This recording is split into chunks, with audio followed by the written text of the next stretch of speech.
with Hannah Becker. Today's conversation promises to be an insightful one with a remarkable guest. Today, I am thrilled to welcome Bishop Garrison. Bishop, thank you for being here. Thank you for having me. I'm really excited. Love these types of conversations. Looking forward to it. So just to give our audience a little bit of background on Bishop, I wanted to kind of introduce him, his bio, his achievements. So Bishop is a senior national security executive, a veteran, and a writer who has served in the military, presidential administrations and campaigns, the nonprofit community, and the private sector throughout his 20-year career. Currently, he serves as the Vice President for Policy with the Intelligence and National Security Alliance. In this capacity, Bishop serves as the lead representative to industry, government, and academia in representing the policy interests and legislative priorities of INSA and over 170 organizations within its membership. Prior to this role, Bishop served as the Vice President for Government Affairs and Public Policy at Paravision AI.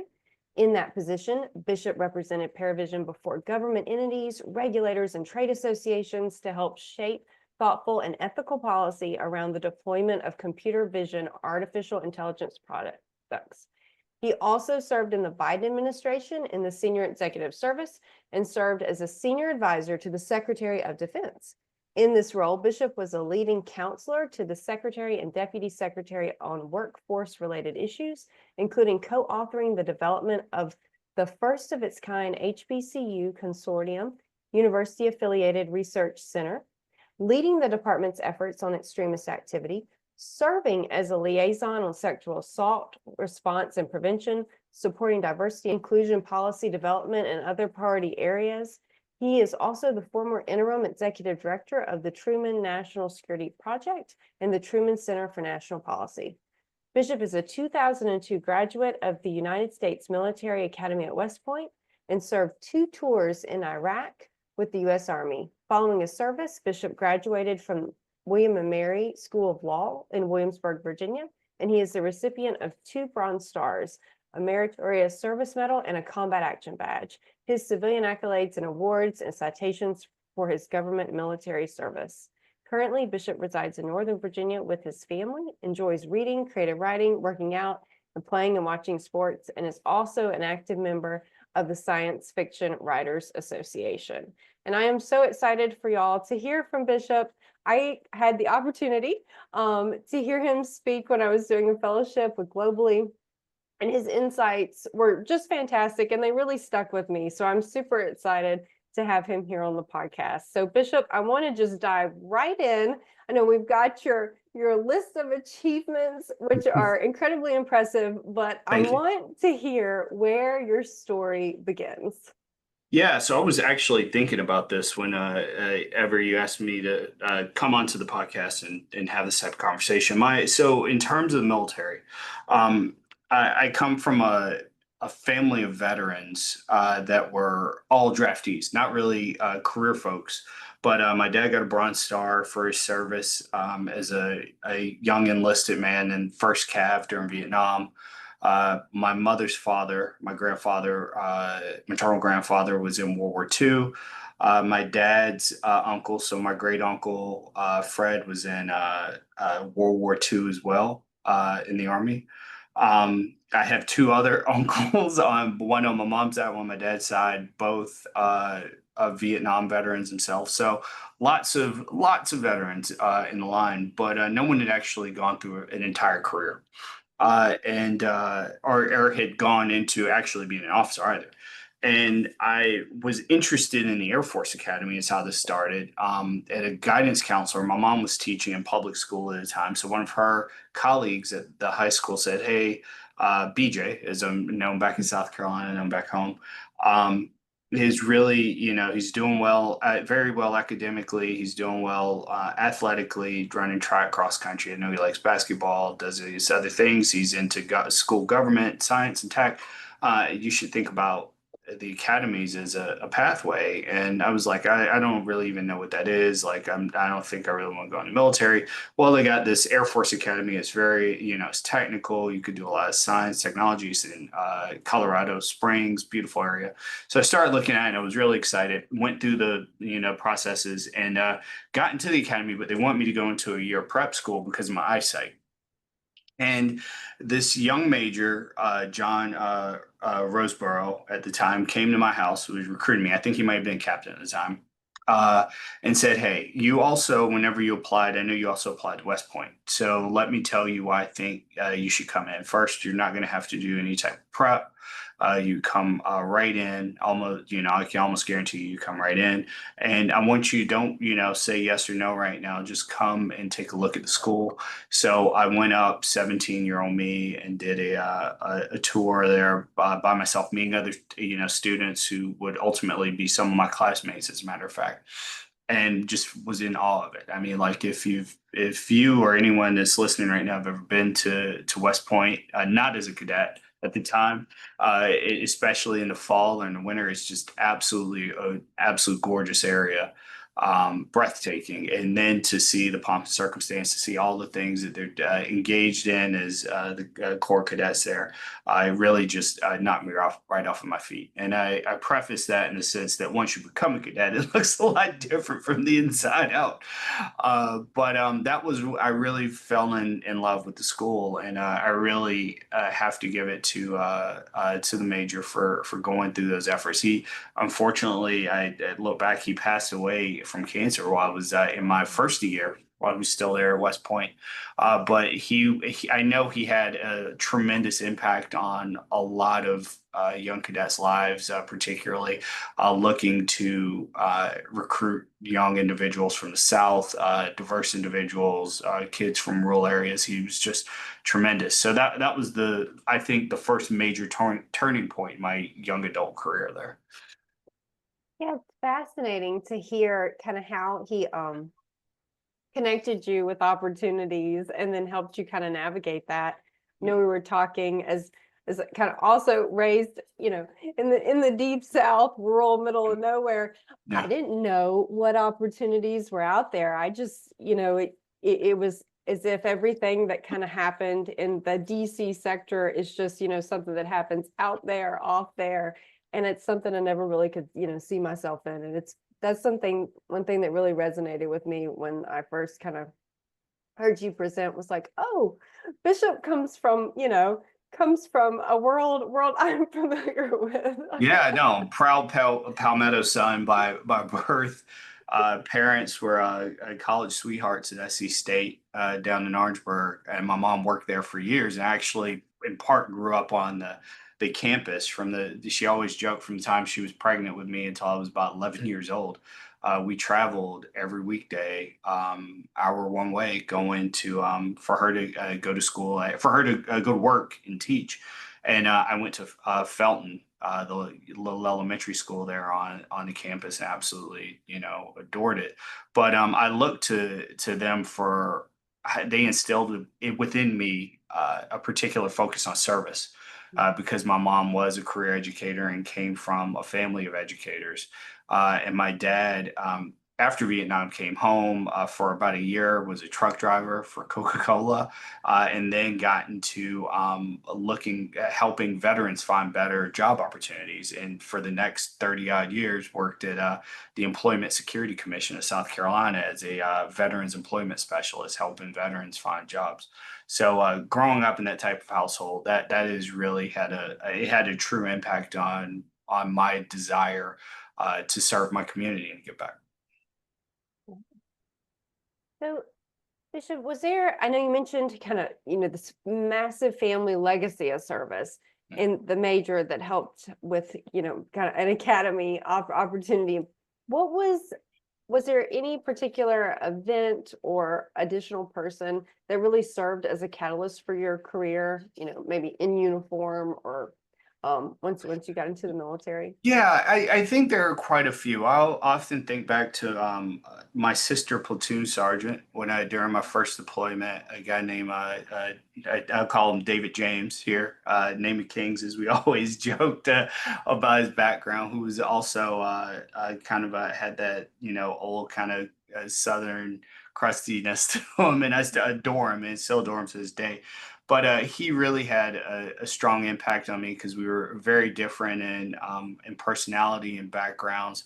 but and we have and continue to go from time to time, like years without, having any type of interaction. Pick up the phone, it's like, hey, how you doing? Hey, man, I love you. Okay, stay in touch. Like, hell, always calls me Junior. Has never stopped calling me Junior. Like, and so you have those types of people that are a part of your interwoven story, and have different just have different effects on your entire experience, and help you to shape your character. Another great one during that same deployment was my buddy Marcus, who was our XO at the time. He was someone that I could look up to as a peer mentor. Helped me understand, like, what should I expect out of myself as a young officer? What should others expect out of me? And what it means to truly sacrifice, and to really instill in others around you some type of sense of of unity, of mission first, troops always, like all of those things that typically kind of sound like a sound bite that you might hear on an ad, or in the news. Like, I really learned to live it, working with and under Marcus. So those are two really big ones. And then finally, I would say there's always some type of teacher out there for everyone. For me, it was in middle school, Diane Goss. My at the time, for me, I think she taught us like a part of like computer typing, keyboarding, writing, and stuff. But she really, truly appreciated and liked me, and would often, keep me honest on my behavior around school and everything else. Where everybody knows I'm a teacher's kid, so you're going to get treated a certain way, and people are going to be looking for you. But I still have the book of poetry that she gave me, because my mom was an English teacher, and my love of literature came through poetry. And one of the best gifts I ever received was her for my high school graduation, just telling me to keep being the person I was. It was a book of poetry that she signed in from 1998. So you're going to have those types of people if you're lucky. You have those types of people to help guide and lead you in a variety of ways throughout your life and career. And I've been blessed to have more than a few. So every journey has its hurdles. Can you kind of share with us some of the obstacles you faced in your career and how you overcame them? Yeah, I mean, for me, like, I think the shock of going from a small southern town in Lexington, South Carolina, to West Point was one of the first big ones, where it could make a B plus with ease, and in a particular class, and then you get there, and now you're marching. You're getting your information first thing in the morning. You have no time to yourself. You're trying to balance so many different things, and you have one of the most rigorous academic programs in the nation. So for me, it was just trying to adapt and adjust in that type of environment. That's one. The second was having learned all that, and then moving into OBC and doing well in OBC, and then telling, oh, by the way, you thought you were going to go to Ranger School. I thought you were going to go to mechanized leaders. Those orders have been deleted. You're going to war. You're getting Yeah. deployed. So then the first time I ever drove a Humvee was across the berm, going from Kuwait to into Iraq. Into a live war zone. So you have that aspect too, and you learn to navigate that type of difficulty. And then it was a transition from the military back into civilian life, and that was a huge one. Really not understanding a lot of what I experienced, a lot of the stressors, a lot of the environment around me, and bringing that back into a civilian environment was very difficult. Again, I was lucky enough to have followed one of my buddies, Andy, who I'd known since we were 18, went to West Point together. He was and deployed together. We were ended up in Colorado Springs together in the third ACR. He went to William and Mary and was like, you're thinking about transition. You should think about law school, and you should do it here. And at the time, there were no transition programs really that Yeah. existed when I was getting out. So that sounded just as good an idea as any. And I looked into it.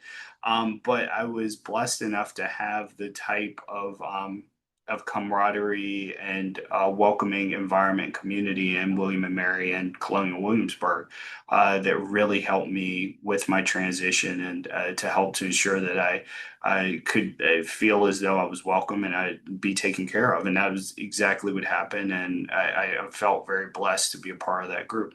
And then, we navigated things there. In 2008, you had the recession where firms aren't hiring, and I had to navigate finding my way to Deloitte and finding a path forward into national security policy that I ultimately wanted, and it kind of goes from there. So there are no shortage of difficulties or of challenges in this regard, but it really does help to shape you and helps you grow when you determine like what's the best way of navigating the complexities. And that's what I've had the opportunity to do, to the point that in some parts of my career, I'm viewed and looked at as, oh, give him the difficult task, let him go be the fixer to help navigate this point. And it's something that at first it kind of go, oh, me again, I gotta go do this, but also wear it as a badge of pride because people have taken stock in the fact that I can be trusted with the difficult task. And it's because I've had over a course of many, many years now the opportunities to navigate those types of difficult things and to come out successful. Great advice. Great advice. So what new development around defense and national security are you most excited about?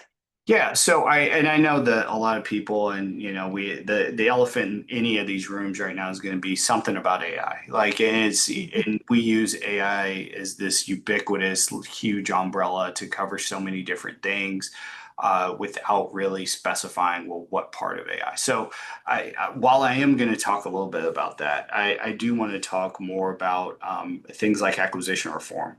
So as we look for a FAR DFAR 2.0 and look at what the Department of Defense and what more broadly the national security apparatus, to include the IC, can do in terms of taking advantage of this moment of incredible innovation in technology and emerging technologies, to actually have some true reforms that industry has been looking for I would argue at least the last 20 years. And understanding that cyber and space domains are going to demand that we are more flexible, more agile in our approach to research and development and in the whole acquisition process and the acquisition vehicles that exist. I think that's going to be key moving forward. So, and a part of that, the onus of that in part is because of the advent of AI tools and technology. So I think that's going to be one. Another piece is going to be the future of the workforce, how we define and how we identify and define the skill sets that are needed for the United States to continue to be competitive moving forward.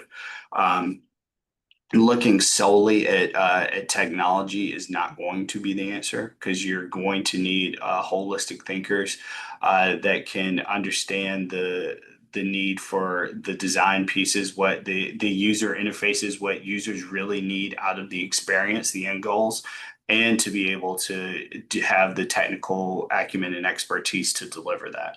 So you're going to need more teams that have a breadth and depth of thinking that is going to support what those stated end goals might be. My wife is a product lead with a Fortune 500. And we have these types of conversations a lot about it can't just be STEM that we're looking at out of our skill sets moving forward. It needs to be STEAM. There needs to be an A in there for arts or however you want to define it.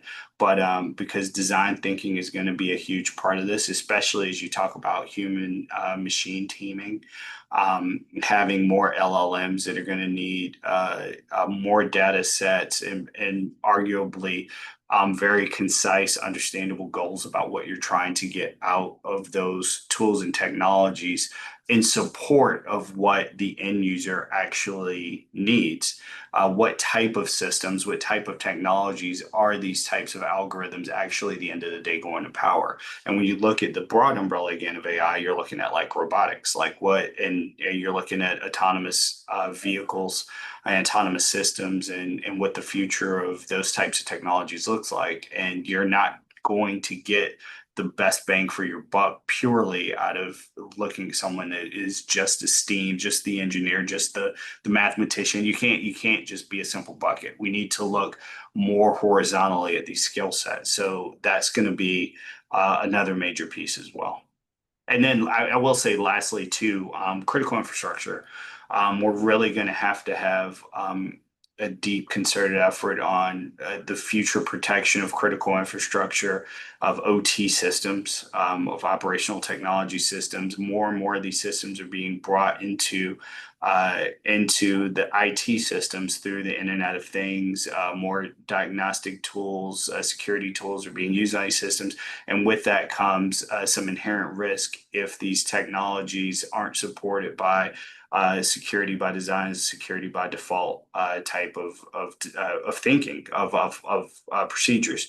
So when you bring in it, for instance, if you're looking at anything to do with the energy sector and you're bringing in more of these plants online, to be able to rightfully understand where some of your strengths and weaknesses might be in a power grid, for instance, you're bringing in inherent risk if you do not have the proper systems in place in order to safeguard those technologies. So, and again, our critical infrastructure is the backbone of what we do. So if our adversaries want to be in the systems, and in some arguments, some of them maybe already are, Mhm. if they want to create chaos because of some policy that the United States has taken on, or some plans, some strategic plans they know we may have, that may be the first place that they go. So we really, truly, right now, the time was yesterday to do this. So we really, right now, need to have a deep conversation about what the future of these technologies and these systems looks like moving forward. It's so encouraging to hear your emphasis on kind of thinking outside the box of just, 22-year-old computer science graduate being, the critical component of our technology workforce. Yeah. I think people forget that, yes, we need to know, the ones and zeros, how we put them together to make things work, but also that all of tech impacts people. Right. So I love your emphasis on STEAM because it's like that's the people component. That's the Exactly. human. Exactly. I mean, at the end of the day, we're talking about systems that are supposed to be designed in order to provide a greater support to what humans, to what people are already doing day to day, and not simply systems that are looking to replace or replicate what people do. Or if it is going to replicate, it's with the idea that that person can then go focus on other things. Right. So we need to make sure that as we're designing these systems, we have that in mind. So it means you need people to some degree that are gregarious, that actually get out and go talk to people, understand what their work is, and have these conversations and understand what may be important to them, what may be comfortable to them. And a part of that, I think, is really enhanced by understanding human nature, and a part of that is humanities, is arts, is these additional things that can't go unaddressed simply because we want more mathematicians, we want more engineers, we want more software designers, that type of thing. We need balance, is what it comes down to. And that's a great perspective. So what are your top concerns when it comes to national security? What keeps you up at night? What are you worried about related to Everything keeps me everything? as I lean into the microphone. Everything keeps me open. I mean, for us, it's the other elephant in the room. If there are multiple, if I can, just continue to beat that metaphor to death. The other big elephant in the room, I think, is the U.S.'s position geopolitically. We've had a paradigm shift, regardless of what side of it you may fall on. It exists. So the question moving forward is, one, what do we want our position in global politics to be? And two, how are we going to go about achieving that? Every day it feels like we're hearing more news about what CCP may be doing, what China may be doing moving forward. They're making more attempts to make to deals their own bilateral, trilateral agreements with a variety of countries. Some have been our adversaries, some are our allies. Even with the EU nations right now, and potentially even NATO nations. So, and a lot of that is based off of now economic principles versus our actual closely held values. So the question becomes, well, what type of position do we want America to be in, and how do we go about actually achieving that? I do worry that with some of these most recent policies, we run a very strong risk of isolating ourselves to our own detriment. The more that we isolate ourselves, the more we take a lot of these stronger stances, the more that we're going to see it impact our relationships with our allies, and not just economically. If we can't be trusted on one piece, well, maybe you're going to see less intelligence being shared across Five Eyes and Nine Eyes nations.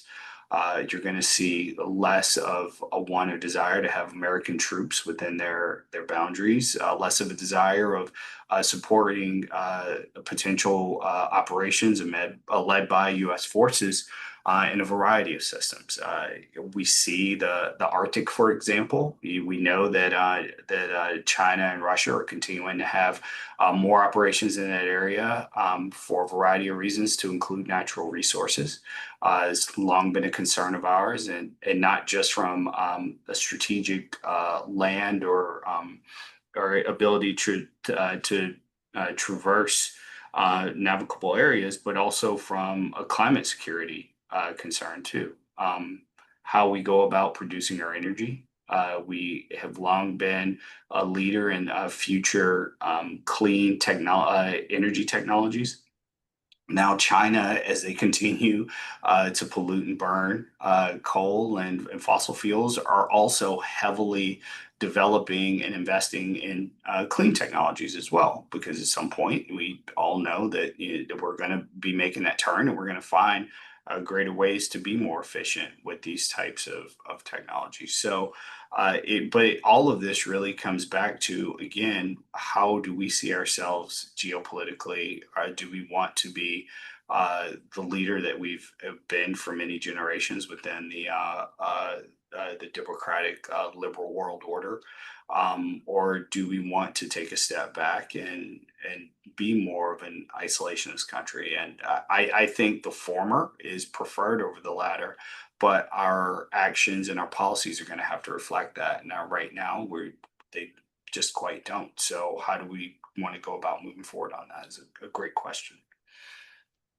So Bishop, I know you've been on the front lines of war in both its like high tech and low tech, components. Can you tell us a little bit about how you think technology has reshaped the way we approach defense? Yeah, I think we're seeing it play out with particularly with Ukraine and Russia. And again, you go back kind of to drones, for instance, to start. We've long said, and we've heard news about the replicator program at DoD, and we've now lived within GWAT, where you've for just over 20 years had a variety of drones go through entire life cycles, and these programs being updated, and having a variety of new tools that have been deployed over the years. So the interesting thing with Ukraine, and again, just thinking strictly on drones and autonomous systems, is that we've now seen opportunities in which they've been used for surveillance. They've been used as weapons in and of themselves, and not simply as delivery mechanisms too. And they've been used by both Russia and Ukraine in very inexpensive manners that could be replicated very quickly, and you could have and become a part of their own industrial base. So And I think that is something that truly has revolutionized how we think about warfare, particularly urban warfare. That's one aspect. From what I've lived myself, we thought back at the beginning of GWAT and the beginning of the Iraq invasion, that we were looking on a traditional force on force, and you're going to have these, I was part of a mechanized unit that was going to be a theater asset, and then the next thing you know, but by the time we're in the middle of it, I've never fired a Stinger missile in my life as Mhm. an air defense officer, and instead I've been going on route reconnaissance and convoy security and all of these other missions, over 150 combat missions over the course of that first year, and none of them had to do with what I was ultimately trained to do within OBC. So having more flexibility, I think we did learn from that, as you saw a movement over to brigade combat teams and striker units and other more agile assets. But the funny thing is, now we're looking at, well, what if we had to fight a war against a force like China? Like, now you're talking again about more traditional warfare on in all of the domains. So that's something to for us to consider. And we're looking at two, quite frankly, new domains. I know they're not that new at this point, but they're new in terms of broader warfare when we talk about cyber domain and we talk about space domain, and what that means for the future of warfare moving forward. Like, you're talking about a lot of hybrid warfare, where you're going to have, as I mentioned previously about critical infrastructure, you're going to potentially see some type of mass cyber security attacks. That instead of prepping the land with field artillery, as we did back in the day, maybe they're going to prep it with cyber attacks, and then you have the more traditional assets come in thereafter. And the same kind of goes with space. Currently, when we talk about space domain, we're talking about satellites, and a variety of non-kinetic support elements. But we also worry that someone like a China or Russia or other adversary is going to or has already thrown satellites into space that can do more, whether it's some type of missile delivery system, whether it's some type of um, satellite with some type of new laser that is meant to just destabilize our operations to take out other satellites. All of these things are very new to us, and we're continuing to look for countermeasures and prepare for them as we're looking at the future of overall warfare, and what it means to have this type of hybrid kinetic activity with these new type of highly technical supporting aspects of it.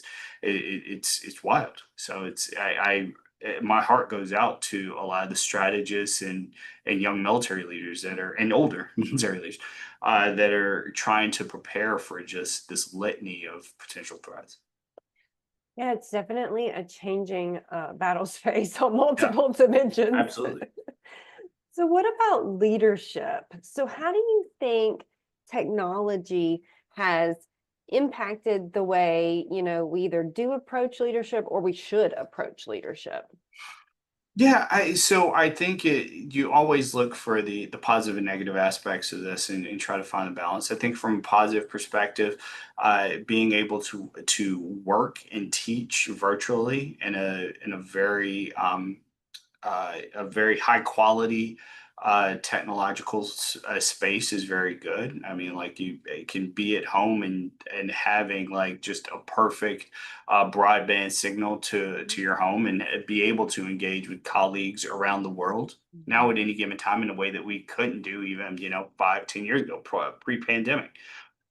So I think that's a huge change. You can be virtually anywhere in the world and still be accessible almost anywhere in the world. I think that's something new, just from smart devices and from the advent of satellite broadband and some other aspects.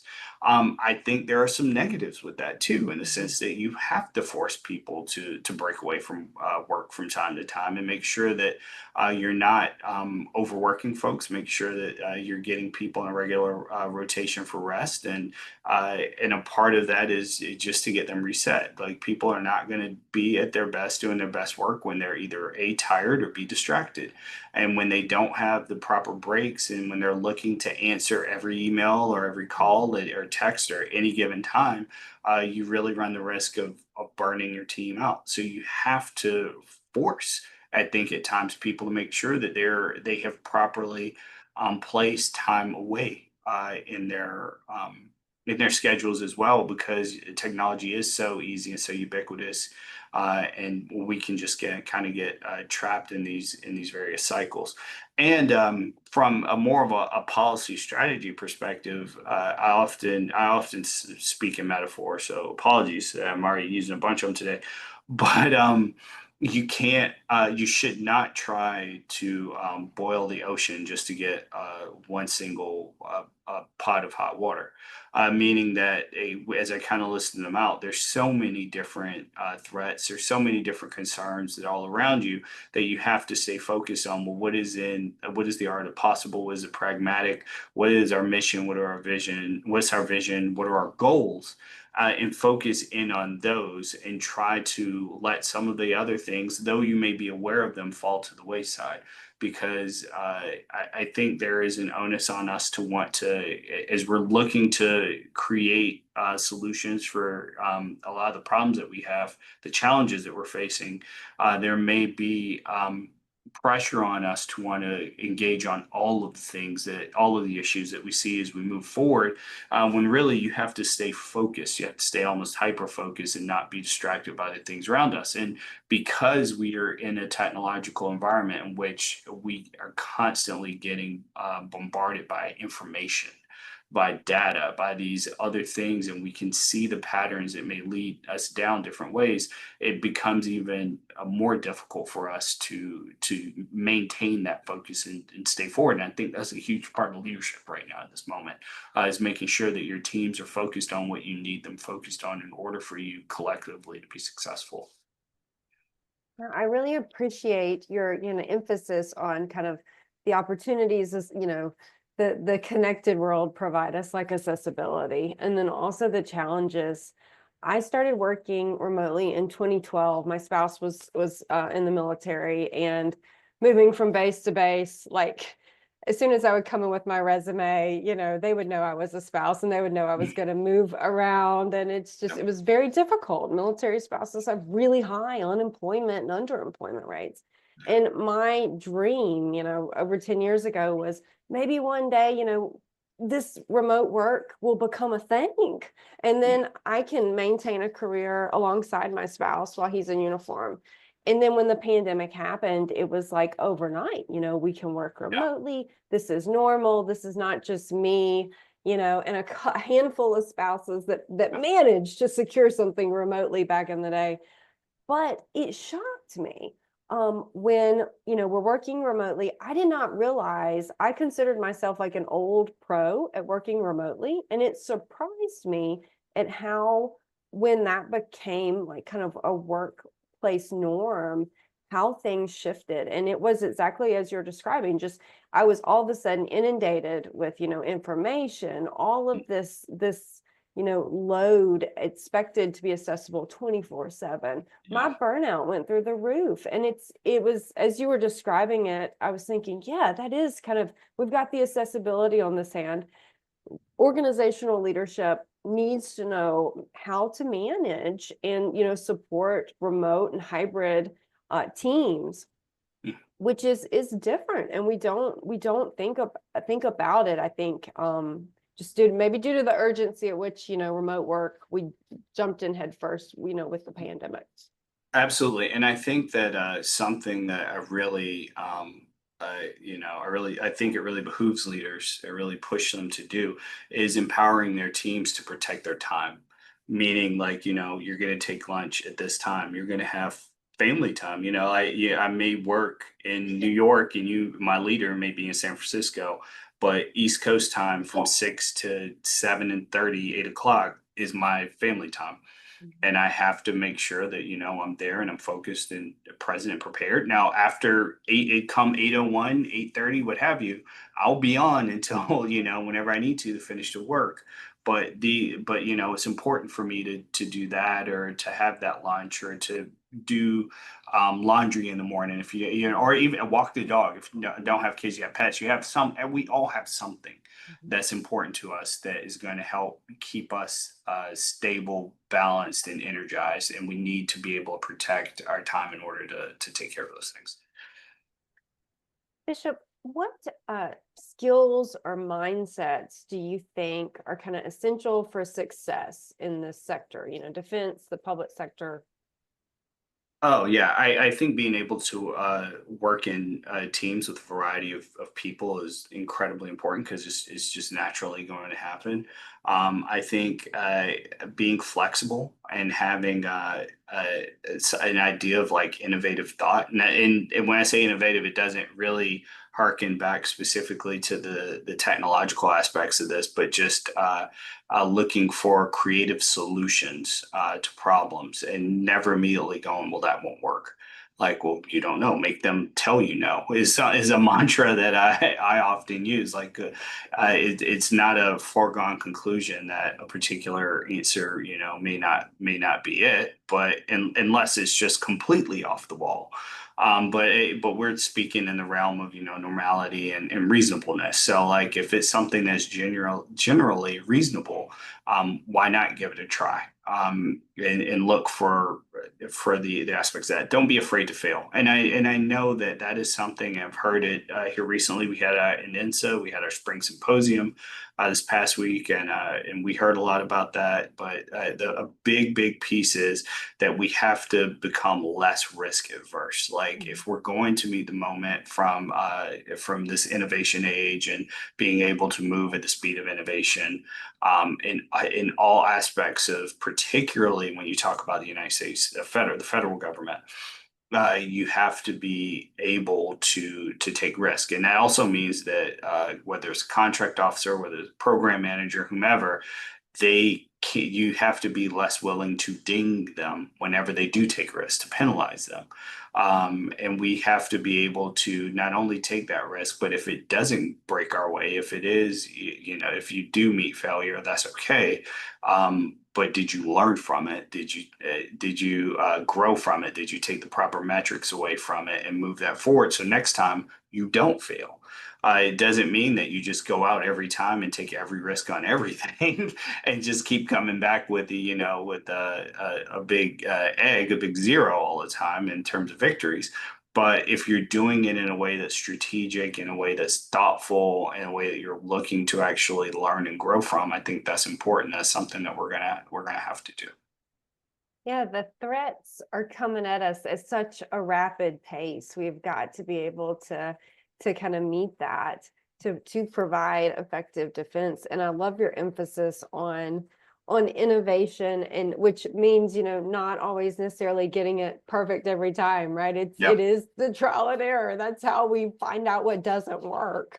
Yeah. So that's a great balance, kind of a good balance description of how to approach that. And I know this is the antithesis of what, defense and national security has been for a long time. Like, we've, gone and you spend a lot of time building something out, and making sure you have buy-in across, especially the Pentagon, you have buy-in across the building. Everybody agrees, agree. And now what should have taken 30 days is taking 90. What should have been 90 is taking like 180. Like, that's a part of it. So I do think there is value in the idea of move quickly, break things. Mhm. However, you also need to know in what situations that is truly appropriate, and in what situations that's just not going to work. And then it's maybe not break things, maybe it's bend things, maybe it's reshape things and look at how that shape fits now, and maybe it doesn't work as well, so you go back and you reshape it later. Like, there are ways for us to address it, to meet the needs of the national security apparatus more broadly, but we at least have to be willing to take the risk and try. So are there any resources, so books, courses, that you found particularly useful in your own career journey? Yeah, I mean, for me, like, well, one, now there are a lot of actually free resources from a variety of vendors, companies that they want people to go out and get the fundamentals on, what AI is and what, the different pillars and branches are. I taught classes on ethical use of AI and national security. I've taught classes on cybersecurity, law and policy. So, I think it's important first again to thinking outside of the technical, even policy aspects for a second, to know history. One book and my wife in her early stages of career, she thought she wanted to maybe be a historian. So for me, having conversations and listening to everything from like Ken Burns on PBS and I love his documentaries. To there's a book called American Nations recently, just reading through Colin Woodward, I think is great because it talks about how America is really settled as 11 regional cultures and understanding what that means for the totality of how we've developed as a country and how it will affect us moving forward. From a policy technical perspective, SCSP, the Special Competitive Studies Program, is it's a part of INSA, but they've long been moving forward with a lot of great pieces on, specifically on artificial intelligence and the US's competitive positioning with our allies and adversaries in the space. They put out a great podcast on a variety of issues and topics, specifically designed around that. And we at INSA put out our own podcast is about career paths and development similar to this, speaking with a lot of industry folks and leaders in the IC about what they've learned, how they've grown from that. Um, Freakonomics is always a great one. It's simply because they talk about such a broad array of topics and interesting things, and not just culture, not just economy, not just tech, but all and policy, but all of the different things, humanities, humanitarian issues, all of the different types of stuff. Same thing with the Council on Foreign Relations puts out regularly a great podcast about a lot of foreign policy issues too. And then lastly, another great book that is technically, and I've used it myself as a text, is technically a textbook called AI Ethics. By Mark, I always mess up his name. I wrote it down here. Kokelberg. I think is a great book. And because of the way it's written really with a lot of various stories and a lot of metaphors, comparisons in terms of technology and the policy on law. That really provides oversight for it, provides us with our boundaries and why those are important and why it's important even in the ongoing technical development of these tools to have a very strong right and left border there that companies and individuals, entrepreneurs know what their limits should be. What I often tell people, if you know Jurassic Park, Ian Malcolm in the original is a tremendous character because he is the only one, it seems like, at least in the first one, while everyone else is really in awe of all of these dinosaurs, these prehistoric um, animals that have come back to life. He's the one that's looking around going, there are a lot of people asking, could we do this? And not a lot of people asking, should we do this? And I think I always call it the Ian Malcolm point because we really do at this particular point is we're building out all these capabilities and so many companies are trying to just move so quickly to market in order to deliver what they believe industry and government are really looking for. Well, without thinking about the second and third tier ramifications and effects of what they may be building, we need to have people just taking a breath, not even hitting the brakes completely. Just take a breath and ask, well, how can this be used? Should we be doing this? I know the art of the possible may be there, but really should we? And I think we need to be having that conversation now before we're at a point in which we find it's too late and we just can't have it. That's really good insights. I love the movie Jurassic Yeah, Park, and there I you go. never that's a great story. I think people all too often just, what can we do? What can we do? What can we develop?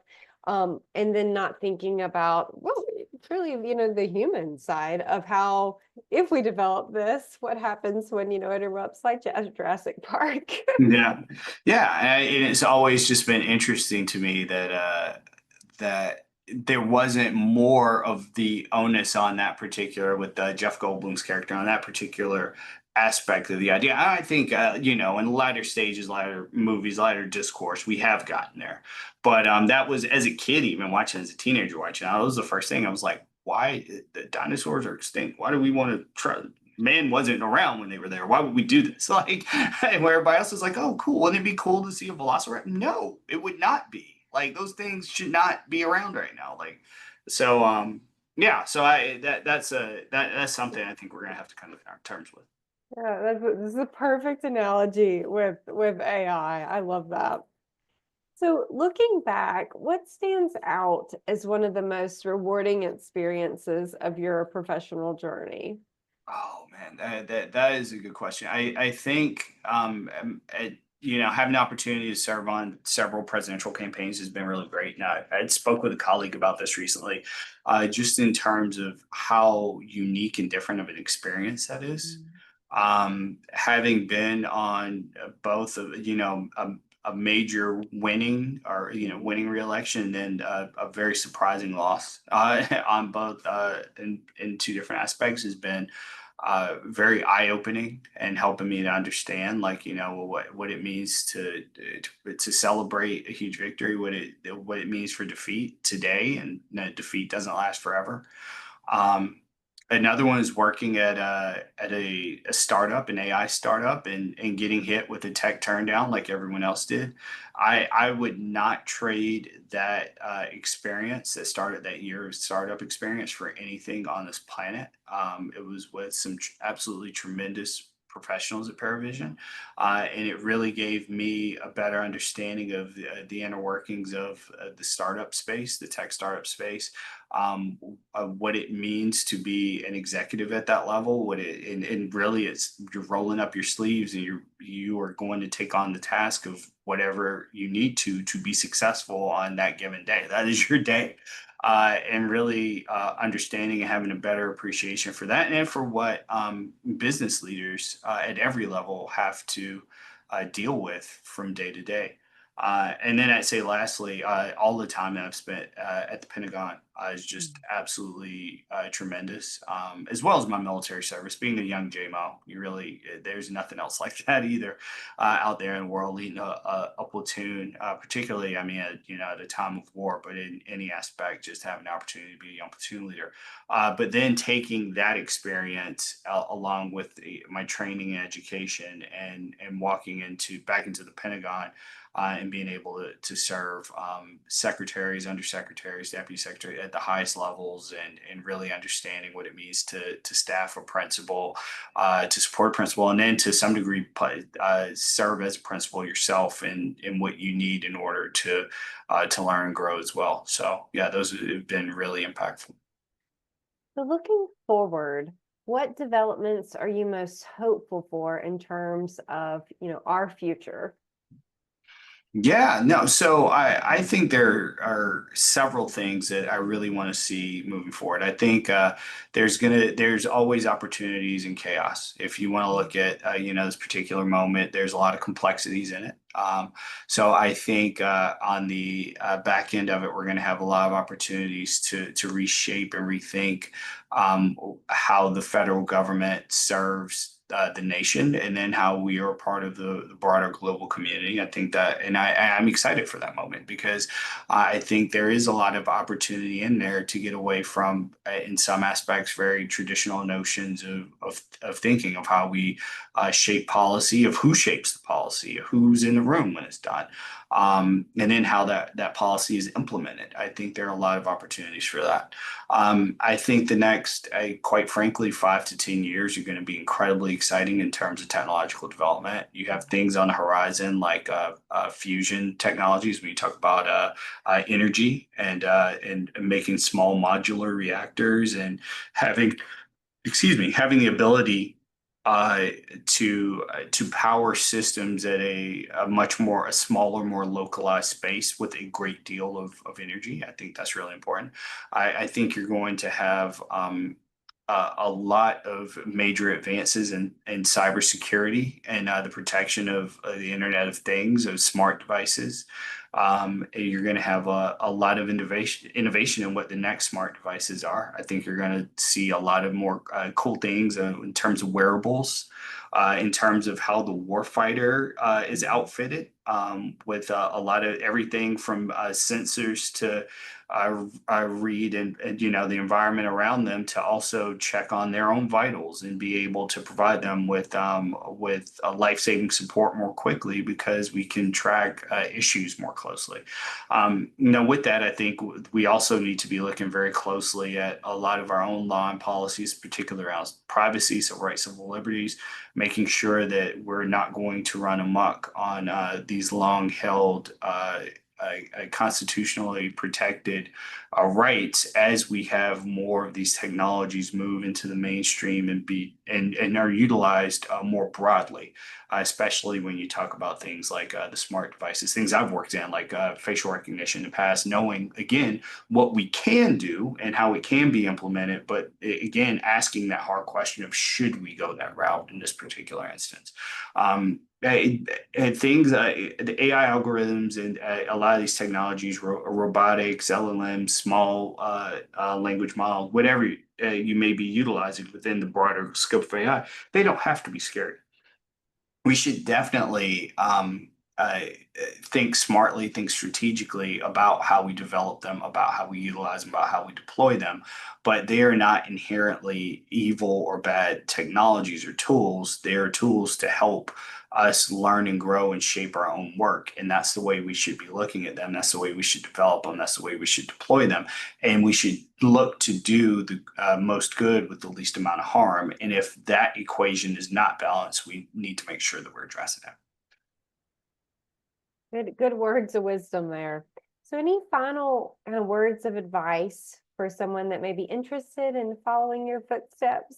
Yeah, be more strategic than the footsteps that I took and went all over the place. No, find out what you're passionate about and go after it. Like I've been again lucky, part of it lucky, part of it blessed, part of it hard work and effort to really get an opportunity to do a lot of things. And it's not always going to be perfect. And my path was in no way, shape, or form perfect, but it has been very rewarding. And I have had an opportunity to be exposed to a lot of great people and a lot of great things.